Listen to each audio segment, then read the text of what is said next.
আমার মেয়েরে ডিস্টার্ব ফোনে ডিস্টার্ব করতো। এই নাম্বারটা মেয়ে আমারা দিছে, তখন আমি এটা বিশালকে গিয়েও দিছি এবং তারার কাছে দিয়েছি। তারা এটার ব্যাপারে কী করছে না করছে কইতে পারে না। তবে কিছুদিন আগে এই যে গেছে সোমবারে রাত্র প্রায় অনুমানিক 1টা থেকে 1:30 এমন টাইমে ফোন করছে আমার মেয়ের মোবাইলটা। ফোন করে মেয়ের যা তা কথাবার্তি এবং মেয়েরকে আমার নিজের মুখ দিয়ে না এমন খারাপ আচরণ, খারাপ ইয়া করছে আমার নিজের মুখ দিয়ে না, আমার কোয়ার মতন আমার ইয়া নাই। মেয়ে ছাড়া কেউ করতে পারতো না এবং মেয়ে মোবাইলের ভিতরে সব কিছু আছে এবং কী কইছে না কইছে সব কিছু আছে। তবে সে এখন ওই দিনকেও হুমকি দিছে যে মেয়েদের মেয়ে লাগবে, আমারও মারবো, মেয়েরও মারবো। মোবাইলে কি কিছু পাঠাইছিল? মোবাইলে কিছু পাঠাইছিল?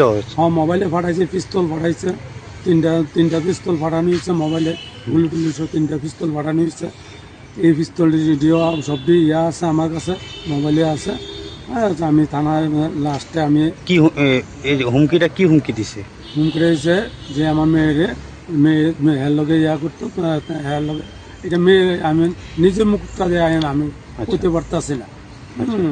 না করলে মেয়েটার মেরে লাগবো, নাইলে আমার মেরে লাগবে, এমন করে একটা হুমকি দিচ্ছে। আচ্ছা, কিভাবে মারবো?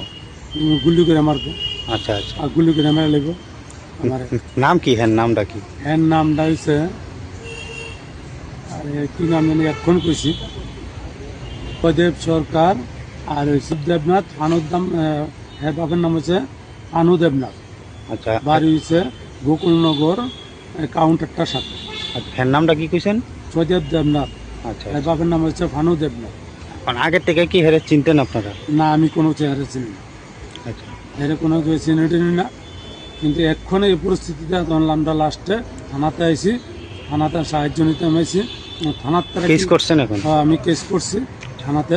অনেক ইয়ার পরে থানার তারা কী করে এটা থানার বিষয়।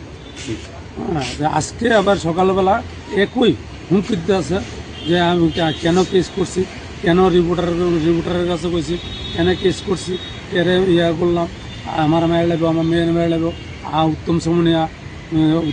আপনার মেয়ের বয়স কত? মেয়ের বয়স 16 বছর ছিল, নাবালক মেয়ে। 16 বছর ছিল, নাবালক মেয়ে।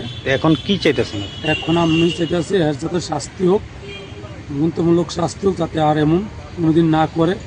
হেয়ার দেখা দেখি যাতে আর কেউ এমন না করে। হ্যাঁ, কারো মায়ের কুল যাতে খালি না করে।